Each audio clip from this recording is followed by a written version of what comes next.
Hello and welcome back to Philosophical Laugh Lines. I don't know if I'll ever have an intro song. That would be fun if... We'll see how things develop. Right now I am at a truck stop in Phoenix, Arizona, watching a beautiful, beautiful, beautiful sunset.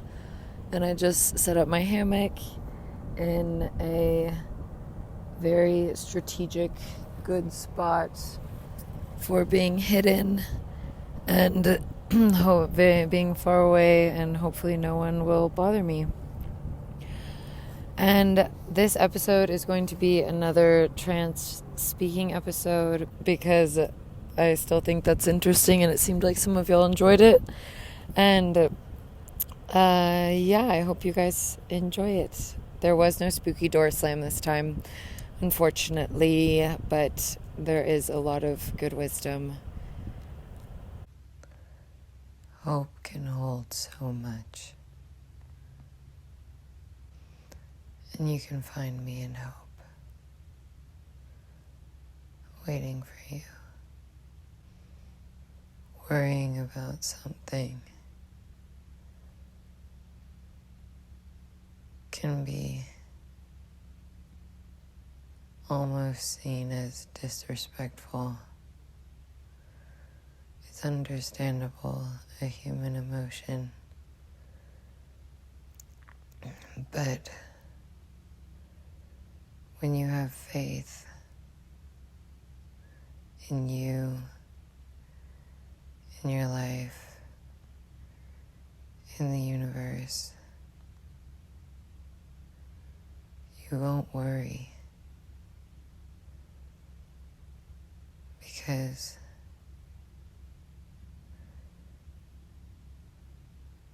you know it's going to work out as it needs to. Not necessarily how you want, but how it needs to be. You follow your desires while completely surrendering to what happens along the way. By completely embracing what happens along the way. When you want something in that deep, intuitive way, you must practice your faith. Faith in you, faith in your life, faith in the universe. Because you didn't find this desire out of nowhere. It came to you for a reason. You were supposed to follow it. You were supposed to interact with it. When thinking about how you want to live your life, your habits, your behaviors,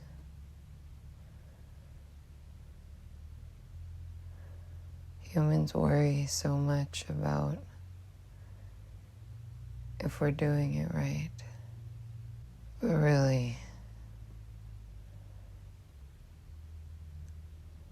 there is no doing it right.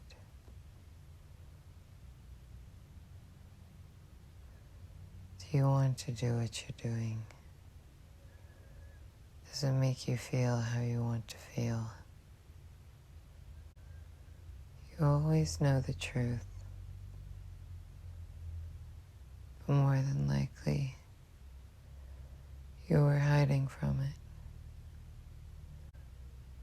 Everything takes its time. Some conversations happen over months, years. Everything has its pace. Rushing only gives you the feeling of moving faster.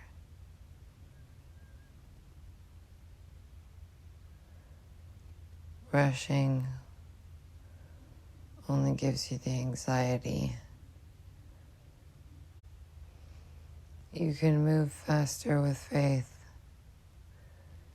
than you can with worry.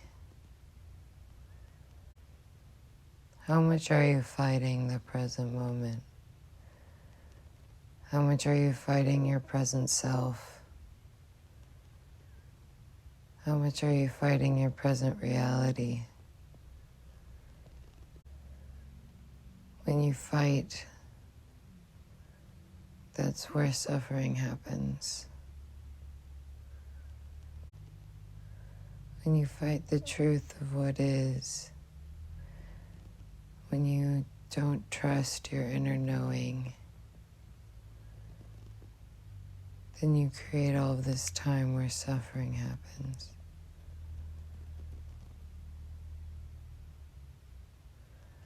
When you trust your intuition and you move with flow, all the dominoes fall into place. If you're asking the question, you're already moving in that direction. You don't know everything that can happen on the journey of pursuing your dreams. Everything that looks impossible right now can change as soon as you take a step forward.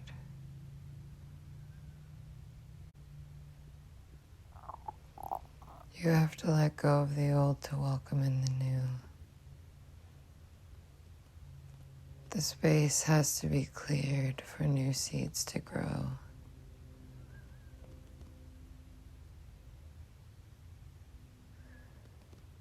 What you have had, what you have experienced, what has become comfortable, has to die, has to change for something new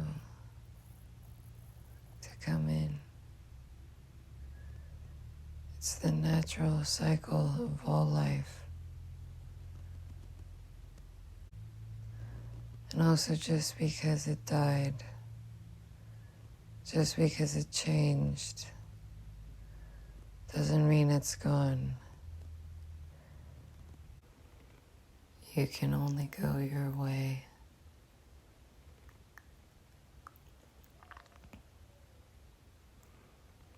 Trying to go someone else's way only slows you down. And your way is found in what you want, who you want to be, what you want to do, where you want to go. And you find what you want by finding what you don't. An important question often forgotten is, how much do you want? How much is enough? Storm is often seen as destruction.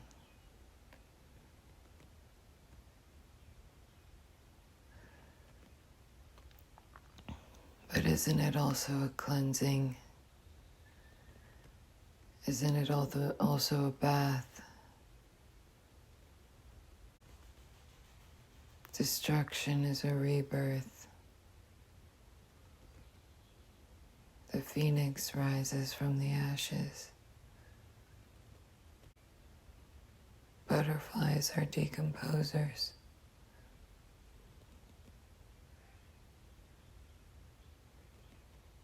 We grow from what has died before us. what has died within us.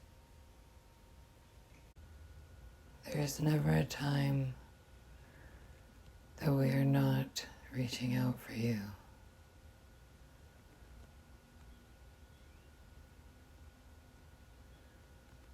All the symbols that we show are built into the tiny moments of life.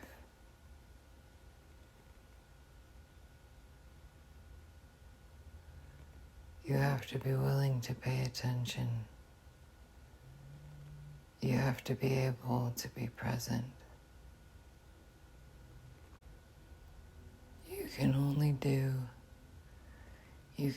be in the present moment.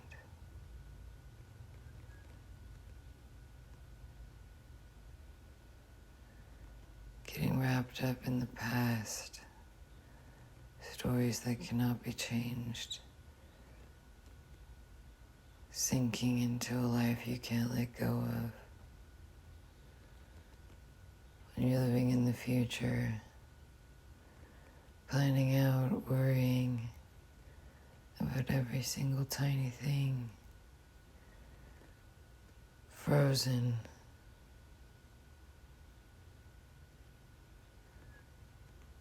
into a life you didn't want. When in reality, the present is here at all times. And how you decide to interact, how you decide to be, what you decide to do in the present moment is the only thing that can change the future or the past.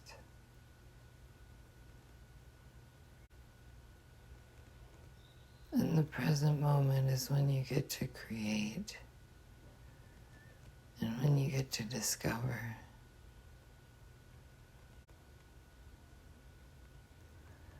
If you don't know what you want, try anything you haven't tried yet.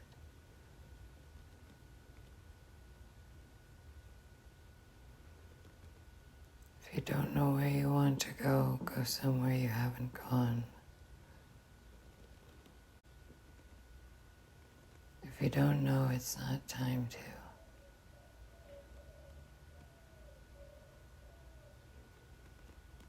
If you don't know, it's not time yet. Humans waste so much time between knowing what they want and asking for it. Between knowing what they want and going after it.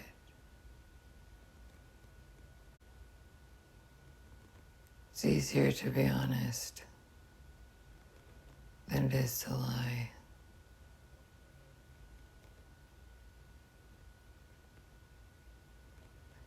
It's easier to accept than it is to fight. The heavy emotions are a catalyst.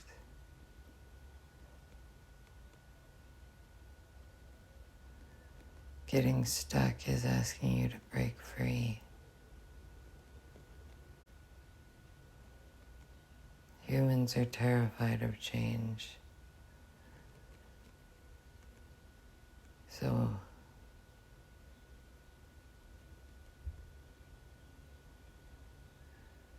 change is uncomfortable.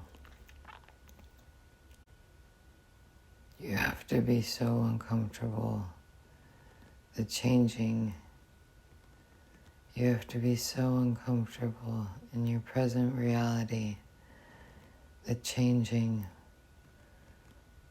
seems less difficult. I hope you guys enjoyed this episode. I hope some of the wisdom resonated with you. I am on my way west to California, hitchhiking alone for the first time. this is the first time I've traveled this way, and I am also using couch surfing, which I've never done, and urban camping, which I'm doing tonight, which I've also never done. And it's really fun and it's really cool. It's not at all easy, of course, but it is, I don't know, I just feel really capable, and I feel very prepared and really smart. Well, no, I guess prepared, like knowledgeable. I've had practice and I learned a lot from brilliant friends that I have. It's a really interesting process. It's funny, the guy that picked me up from Texas and drove me all the way to Arizona was so sweet. But this Middle Eastern dad. And he kept telling me various times throughout the drive, which was a long drive because it was from the middle of Texas to Tucson. I don't remember how long it was, but we chatted for a while, obviously. But he kept saying, like, why are you doing this? This is so dangerous. You should not be doing this alone, or you should not be doing this. He's like, there are dangerous people out there. Don't trust anybody. And I'm like, you picked me up. Like, you're like the safe one picked me up, you know? What a sweet man. But I went and had a Burger King, and I charged my computer for a little while, but then the sun started setting, and so then I was like, okay, I really should set up camp before the sun sets, because that would just be annoying, and or probably wouldn't have found this spot, probably wouldn't have looked so far in the dark, because it's pretty far away from most light sources, so this would have been a lot harder to find, which will be good when I want to sleep. It feels good to be out here and practice the belief in possibility, practice the belief in things working out because they can, practice the trust fall, that life will catch you when you reach out for it. And it's kind of fun to interact with strangers, to be so present. That's something else that I was missing, being so present. Because you just immediately have to think about what's happening in front of you, because none of your basic needs are taken care of. I mean, I have food with me and I have shelter with me, and so those are taken care of. It's just a matter of where, I guess. Being so present also because interacting with strangers, no one knows me, and so they only know the me that's here right now, and so then you get to just be you without like preconceived expectations or anything like that. And also obviously when someone's driving, they're not going to be on their phone, so they have to be present, and so you can chat with them. But also I feel like, and I don't know if I probably participated in this lack of presence with my stable life of the last few months, or consistent, I don't know how to describe that, but all I really ever want is presence, and it feels like it's so hard to have that in normalized society these days, because it just always makes you think about the future,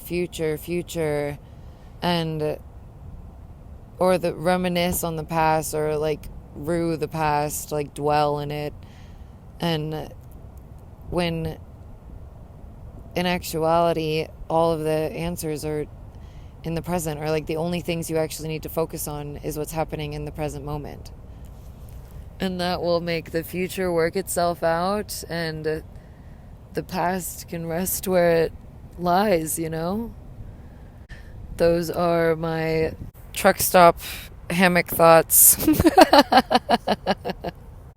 I offer tarot card readings online. I have collages.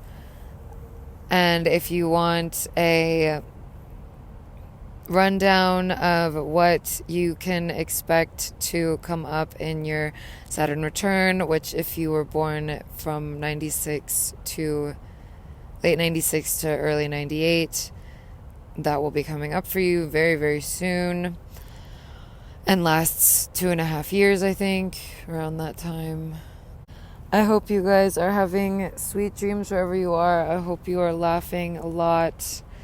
I hope you are eating good food and having good conversation. Okay, that's all from me in my hammock watching the sunset in Phoenix. Good night.